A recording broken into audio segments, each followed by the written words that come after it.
بعض نفلی نماز میں تین قسم کے نام ہیں، ان کو سمجھیں۔ بہت سے لوگ مخلوط کر دیتے ہیں، ان چیزوں کو سمجھ نہیں پاتے۔ اشراق کی نماز، چاشت کی نماز، اوابین کی نماز۔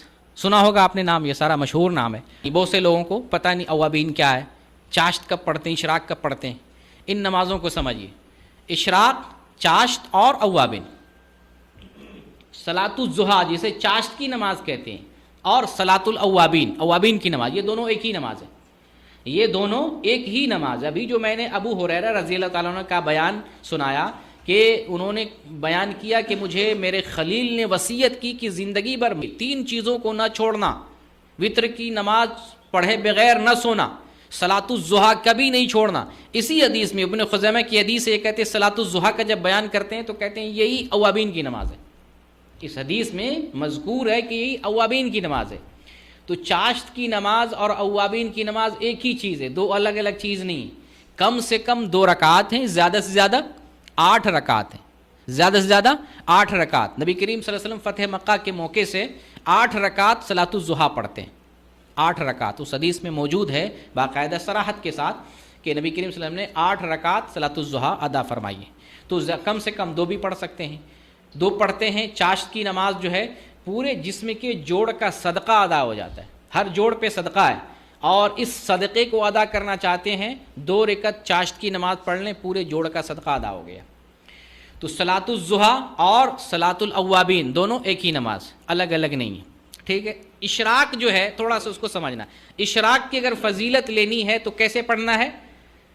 فجر کی نماز جماعت سے ادا کریں مسجد میں، اور اسی جگہ بیٹھے رہیں جہاں پر آپ نے فرض نماز پڑھی۔ سنت تو پڑھ لیتے ہیں، ابھی تو ہلنا نہیں ہے، فرض پڑھ لیا، اب اسی جگہ پہ بیٹھے رہیں، وہیں پر ذکر کرتے رہیں، اور ذکر کرنے کے بعد جب سورج طلوع ہو، اسی کا نام طلوع کا نام اشراق ہوتا ہے۔ اشراق کسے کہتے ہیں؟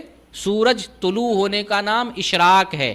آپ دیکھتے ہوں گے مسجدوں میں بینر بورڈ لگا ہوتا ہے، اشراق، اس کے بعد جو ہے ظہر کا وقت، عصر کا وقت، مغرب کا وقت۔ یہ جو اشراق ہے، سورج طلوع ہو رہا ہے، تو اس میں ٹائم لگتا ہے، کبھی سنا آپ نے؟ اس میں ٹائم لگتا ہے سورج بلند ہونے میں۔ اشراق کے بعد جب سورج بلند ہو جائے اب آپ اشراق کی نماز پڑھیں گے، اشراق پر نہیں۔ اشراق کی نماز اگر پڑھنا چاہتے ہیں کیسے پڑھیں گے آپ؟ مسجد میں جہاں آپ موجود ہیں بورڈ دیکھیں، اس پہ اشراق کا وقت کیا لکھا ہوا ہے، دیکھیں اگر لکھا ہوا 6 بجے لکھا ہوا ہے تو 6 بجے آپ نماز نہیں پڑھیں گے، 6:15 پہ جب سورج نکل کر بلند ہو جائے، 1 نیزہ تقریباً، اور 1 نیزہ بلند ہونے میں 10 سے 12 منٹ، 15 منٹ زیادہ سے زیادہ 15 منٹ تک ویٹ کریں۔ 15 منٹ کے بعد آپ اشراق کی 2 رکعت نماز ادا کریں۔ کتنا ثواب ملے گا آپ کو؟ ثواب ملے گا حج اور عمرے کے برابر۔ تو یہ اشراق کی نماز، یہ فضیلت لینے کے لیے اشراق کی نماز ایسے ادا کرنا ہے۔ اگر آپ ایسے اشراق کی نماز ادا نہیں کرتے ہیں، آپ جگہ چھوڑ دیے، جماعت سے نماز نہیں پڑھے، جیسے عورتیں گھر میں نماز ادا کر رہی ہیں اور جو ہے سورج نکلنے کے بعد ادا کر رہی ہیں 2 رکعت، یہ چاشت کی نماز مانی جائے گی، ہر جوڑ کا صدقہ ادا ہو جائے گا۔ اشراق کی فضیلت کے لیے میں آپ کو بتا دیا کہ اس کے لیے شرط ہے فجر کی نماز جماعت سے پڑھیں، اسی جگہ پہ مسلسل ذکر کرتے رہیں یہاں تک کہ سورج نکل کر بلند ہو جائے، اب 2 رکعت نماز ادا کریں، یہ اشراق کی فضیلت آپ کو ملے گی۔ ورنہ اس کے بعد نماز پڑھتے ہیں، اس طرح سے نہیں پڑھتے ہیں قید کے ساتھ، اس کے بعد کسی بھی وقت پڑھتے ہیں تو چاشت کی نماز کہلائے گی۔ اور یہی چاشت کی نماز کون سی نماز ہے؟ اوابین کی نماز، دونوں الگ الگ نہیں، یہی نماز اوابین کی نماز۔ کب تک پڑھ سکتے ہیں؟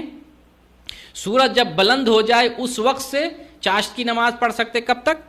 ظہر سے پہلے تک، اس درمیان پڑھ سکتے ہیں کسی بھی وقت، کم سے کم 2 بھی ہے، 4 بھی ہے۔ نبی کریم صلی اللہ علیہ وسلم 4 بھی پڑھا کرتے تھے، 4 بھی پڑھ سکتے ہیں، 2 بھی پڑھ سکتے ہیں۔ تو یہ اشراق سمجھ میں آ گیا، اشراق، چاشت اور اوابین، اس میں لوگوں کو التباس ہو جاتا ہے، سمجھ میں نہیں آتا رہتا اشراق کیا ہے، چاشت کیا ہے۔